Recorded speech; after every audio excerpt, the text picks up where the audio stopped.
My name is Emily Ditmore. I was supposed to be an ordinary housewife who could be found anywhere. I have no idea how things turned out the way they did. The newly built house I was living in is no longer in my possession. The company where I used to work is gone, and a new house is being built in its place. I live more than 100 miles away from my former residence, all by myself. In just a little over a year, my life has changed drastically. Despite the sorrow, my mind is somehow refreshed and clear.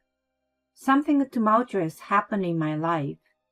I turned 50 this year. Most women in their 50s would be enjoying a second life with their husbands after their children have become independent, or having new pleasures after the birth of grandchild. Others may be enjoying solitary life to the fullest. As for me, I was working for a wholesale company owned by my ex-husband, whom I married when I was 25 years old. It was originally started by my father-in-law, who passed away 10 years after we were married. My husband Scott, who was 35 at the time, took over the company. I had a different job that I had been working for a long time, but I resigned at the same time he took over the family business. We decided to run the company together as a couple. There was no hesitation in me. I thought it was normal for a married couple to support each other. I had seen Scott making tremendous efforts to take over the business even though he was young. Let's work together from now on. And so began our united couple operation. There were 7 employees besides us, and 2 part-timers for a total of 11. Since Scott took over, sales had been increasing every year, albeit slightly. We expanded our clientele more than my father-in-law's time and took small jobs within the community. Those things probably led to better results. The business was doing well, but we had a different problem. That was, we couldn't afford any more treatment. We were unable to conceive. The cost was somewhat mutual, but we were told that it was manageable with treatment. No matter how hard we tried, from the time I was 30 until 40 for 10 years, the stork never came. Considering our age, we discontinued treatment at 40. We made a decision to be happy with the 2 of us. Scott understood, and although it was hard for me, too, I had given up. And yet, What? You can't give me a grandchild? What about the heir? I can't be a grandmother? How are you going to take a blame for my son not being able to be a father because of you? Shame on you for abandoning your duty as a woman. my mother-in-law Jackie was the kind of person who said things like that to rub salt in my wounds. We had a relatively good relationship in the beginning. I wanted to have a daughter, but I couldn't. So I consider you as my daughter. She was sweet and treated me like her own. Our relationship deteriorated when I started going to infertility treatment. Why does it cost so much money to have a baby? She was in a state of disgust. At that time, infertility treatment was not covered by insurance and was indeed expensive. She was, to put it nicely, thrifty and careful, or, to put it worse, a cheapskate. That was why she was against us spending thousands of dollars on the treatment. She even pressured me to have a boy if I was to spend that kind of money. When she received a notice of termination of the treatment, she went into a rage. She told me to get a divorce and move out and called me a social misfit and an unfit woman. If Scott had not been there, I wonder what would have happened to me. It gave me a shiver up my spine. Despite what happened, Scott never mentioned a divorce. Keep us a good work for the company. He relied on me to continue doing my best. Our marriage was still going strong. One incident changed all that. Scott came home from work and excitedly showed me a flyer. A newly built house? 15 minutes drive to the shopping center. 3 bedrooms with a big yard. and a two-car garage. Wow, it's a pretty nice house. Despite the good location and perfect size, the real estate company was struggling to find a buyer. What was going on with such a nice house? Hey, honey, let's buy this house. I'd love to, but can we get a good mortgage at our age? I'm going to ask the bank tomorrow. The monthly loan will be tough, but our business is stable. I'm sure we can pay it off. It was true that the loan payment was going to be tough. I agreed with Scott, who was enthusiastic about the idea, that it was a small price to pay for a place where we could live in peace for the rest of our lives. We could get rid of our rental living and have a house of our own. It was pretty exciting. Once we decided, everything fell into place quickly. Scott talked with the bank and easily obtained a loan. How did you get a loan? I have a good credit score, so I managed to get a 15-year. Considering his age, it was the best he could get. I will leave the household finances to you as before. I will focus on increasing the company's sales to repay the loan. Got it. We'll do our best. And so we became house owners. At about the same time we bought the house, that infectious virus broke out on a global scale. We were greatly impacted by it. Our business partners were forced to close their offices, and because of that, our business dropped drastically. We stayed home more often, as there were fewer days with work. We thought that we just needed to be a little patient.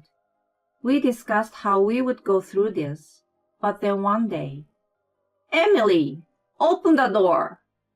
My evil mother-in-law came to see us. She took an hour by train to come all the way to our house, even though we were being told to refrain from going out. She didn't seem to have any purpose for her visit. It's so hard to breathe wearing a mask every day. Ever since we moved into our new house, she had been visiting us frequently. For some reason, her visit increased even more since the call to stay at home. Jackie, in this day and age, I don't think it's safe for you to visit us so often. I was worried about what my neighbors thought, and I didn't want to get sick either. Despite the fact that the whole country, or even the whole world, was trying to keep everyone in the house, she was not at all concerned. She had not the slightest interest in listening to me, though. What did you say? I came to check on you guys because I was worried. You are terrible to say such a thing to your family. And then she repeated my exact words to Scott. Hey! He raised his voice and looked at me and Jackie. I can't believe you said that. I expected him to tell her to go home. That's terrible of you, Emily. What? Me? Honey, how could you say that to my mom? She came all the way to check on us. In 25 years of marriage, I had never seen him like that. He had always stayed out of our feud. If anything, he defended me. The company's sales had plummeted, and the future was uncertain. I understood that he was under a lot of stress from the financial uncertainty that had built up after we had just purchased a house. Even so, I was surprised at the unexpected turn of events. Jackie became defiant when he joined her. That's right. I care about you as a family, but your attitude is terrible. She enjoyed scolding me. Then Scott uttered something ridiculous. Mom, you're the kindest person I've ever met. I'm not sure if Emily and I can stay married in the future. If the company goes under, I don't think we'll be able to pay the mortgage. I can't sleep at night thinking about it, but she's so cold to me. Don't worry. I will take care of it. Don't worry. Yeah, thanks, Mom. What did he mean by I was cold? Okay, even if I disregarded that, I couldn't ignore that a middle-aged man was pouting like a baby. I felt more creeped out than angry. I felt a shiver running down my spine, being reminded of the mother complex character in a comedy skit. From then on, he became completely brainwashed by Jackie. She came over every day without notice and stayed beside Scott the whole time. A wife is not a part of the family after all. The only people you can trust are your blood relatives. Yes, that's right, Mom. Thanks to you, I feel like I can do my best from now on. The mother and son holding hands. What a wonderful love between parent and child. Jackie was like a virus. As she visited us every day, slowly but surely, Scott's mind was eaten away. I like this house indeed. It's also close to the supermarket and the hospital. Oh, Emily, I'm going to take a shower soon. Please put out my underwear and towel. Before I knew it, she had become a resident of the house. There was no word of discretion in her mind. In fact, she even had real power in the household. Let's put a handrail on the stairs. It's hard to go up and down. Yes, I agree. Is there anything else inconveniencing you? Well, the little step in the shower. It's dangerous if I trip on it, so it should be removed. Why is there only a bathroom on the first floor? It would be better to have one on the second floor. She blurted out her selfish request triumphantly. Well, with all due respect, we are already strapped for cash with a mortgage payment. I don't really feel the need for a railing. Then not only she, but also Scott glared at me. What nonsense are you talking about? This is my house now. I deserve to have a comfortable living space. Excuse me? I don't like inconsiderate people. Do you know your position? You're nothing more than an ornament in this house. An ornament? What the hell did that mean? Scott followed to explain. Emily, you don't know how I feel. If I had a child, I'm sure my life would look much brighter now. In this pandemic, my business isn't going well. If I had stayed home alone with you, I would have gone crazy. You don't even try to understand how I feel and just exist in the house as a so-called wife. His statements were laced with hatred. Are you saying it's all my fault? Yes, it is. I'm only getting by because my mom's here. I got it. I was seen as less valuable than my sarcastic, stingy, and selfish mother-in-law. She was so good at brainwashing him that she could be a guru of a cult. Even though he was her own son, she easily tamed the grown man. If you don't like living here, get out. I don't have room to support you anyway. He stood up and pointed to the front door. Jackie leaned back on the sofa as if she were a queen and said, You know what, Emily? You should learn to be kind to your husband and his mother. Maybe that's why you couldn't have a baby. That had nothing to do with it. Her last comment put a dagger in my heart that had been somehow managing to hold on. That was the only time that I had ever cried until the tears dried out. The next day and the day after that, no matter how many times I wiped away the overflowing tears, my heart was heavy. When I became exhausted from crying and calmed down, a resolution was born in me. I'm leaving. Won't you regret it? Hell no. Scott snickered at me. Okay. I made up my mind then. I'm ready to say goodbye to you. At that moment, I became a warrior. I packed my bags and left the house immediately.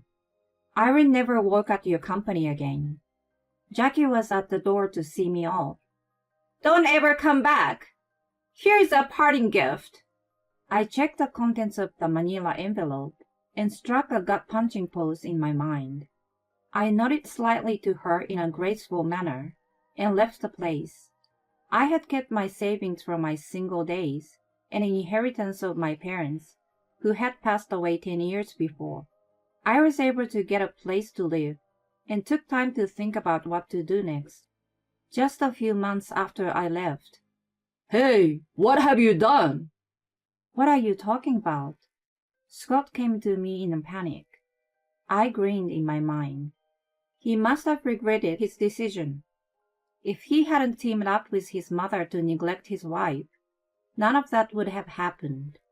Why do I have $2,500 in loan repayment every month? You never told me. Ranting in tears, he had lost weight in just a few months and had aged at least by 10 years. Look, we were going to pay off the $400,000 loan in 15 years. Of course, we have to pay back that much every month. But it was $1,300 until now, right? Why the sudden doubling? Can you use your brain sometimes? I don't live in that house, so why should I keep paying? What? Why do you think it's normal for me to pay the mortgage when I don't even live there? Do you think that just because I'm your wife, I'm obligated to pay for it? But you're my wife. He must have thought that wives were slaves or something. Well, I thought to hear him out. The orders have stopped coming in at once. I knew it was inevitable in this situation, but I received almost no order last month. Even some of our old clients have cut me off. Oh yeah, I know. Those are stores in the shopping center and a supermarket in front of the station, right? You know about that? Of course I knew. The clients politely called me and told me that they were sorry, but they were going to quit using his service. I even laughed when I heard their reason. How did you find out? I pity you for having your business ruined by your own mother. What does my mom have to do with it? It was simple. Jackie bad-mouthed me in the neighborhood, at the supermarket, at the hospital, and everywhere. In the unusual pandemic situation, it was normal to be careful when talking with people. And yet, she was cursing me out in a loud and vulgar manner. She even tried to go to the neighbor's house to have a chit-chat. She did whatever she wanted. Because of her, he himself and even the company's credibility deteriorated. A man who kicks out his wife, who has supported the business and protect his crazy mother, is not worthy of trust. We have taken every precaution to avoid catching the virus, but that old woman had ruined it. I informed the clients who called me. The company may not be around much longer. Coming from someone who was involved in the management, they took my words seriously and stopped dealing with Scott's business. There was more disaster for him. The employees are leaving one after another. We don't have enough staff to look for new clients. It's inevitable since the company is on the verge of collapse, isn't it? They have lives to lead, and they don't want to go down together. But that's so heartless. I decided not to harm him anymore, and kept quiet about his employees, who had asked me for advice about resigning. One of them even told me that they were not so stupid as to follow a boss who kicked his wife out at the behest of such an evil mother. I guessed that it wasn't necessary to mention to him. What am I going to do? What should I do now? I have no clue.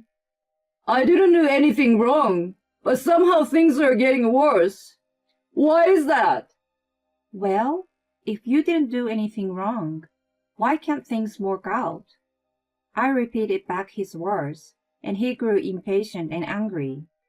How can you act like this had nothing to do with you? What a heartless woman you are when your husband is such trouble. I had finally reached the limit of my patience with him, who was egocentric and insensitive. You know, who made me such a heartless wife? Didn't you and your mother turn me into your enemy? Are you stupid for dreaming that I will always be on your side? Stupid? Yes, you're brainless. I'm the same as your employees. I'm not going to fall with you.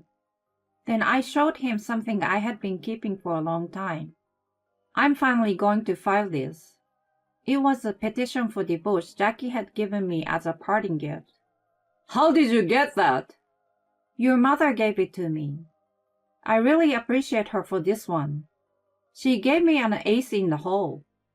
Wait, I wrote that as a joke and didn't mean it. His lamentations were in vain. With a piece of paper, we were going to be strangers. In the end, he had to let go of that company. He couldn't pay the mortgage on the house and paid the remaining debt with the money from the sale. I heard it wasn't enough and he was working to pay back the loan. The relationship between him and his mother deteriorated. When he came out from her brainwashing, he blamed her to the extreme. My life is ruined because of you. If it weren't for you, you witch! How dare you call me that? I'm your mother. Because of you, I lost Emily and my company. You're a witch. What are you talking about? You hated her too. It's not just my fault. You should have put a collar on her. They argued loudly every night and caused a commotion in the neighborhood. They blamed each other, but they were exactly the same. In the end, they parted ways and stopped talking to each other. Jackie was quite shocked that her only son cut her off. I heard that she became a soulless invalid and was living alone in her apartment. I wondered if she had any remorse. Maybe she no longer even understood anything. As for me, I would have been lost without you. Thank you so much. That's not true. I just introduced you to a company that was looking for the qualifications you had. I helped an ex-employee at Scott's company find a new job. How do you know so much about recruitment? Before I started helping Scott, I worked for an HR consulting firm. That was already 15 years ago. I'm glad I got certified back then. I never thought it would be so useful. I'm now working as a career consultant. My job is to help clients to find suitable jobs, but that's not all. There are people who have to work for various reasons in the world. I'm a housewife, but my husband is having an affair. I thought I can't go on like this. I'm hoping to find a job and become independent. Many desperate people come to me for advice. My job is to think together with such clients and find the best option for them. I never say things like, "Your husband is a jerk. You should leave right now." A consultant's job is to listen to what they have to say and to be close to their thoughts and feelings. However, it is also my nature as a middle-aged woman to want to say, "Just get a divorce. You will feel so much better like me." I got kicked out by my ex-husband of 25 years, lost my job, and then divorced. I may look pitiful in people's eyes, but I don't feel sad. In fact, I feel happy. The reason for this is, thank you for listening to me. I'm going to start a new life. I have clients who appreciate me.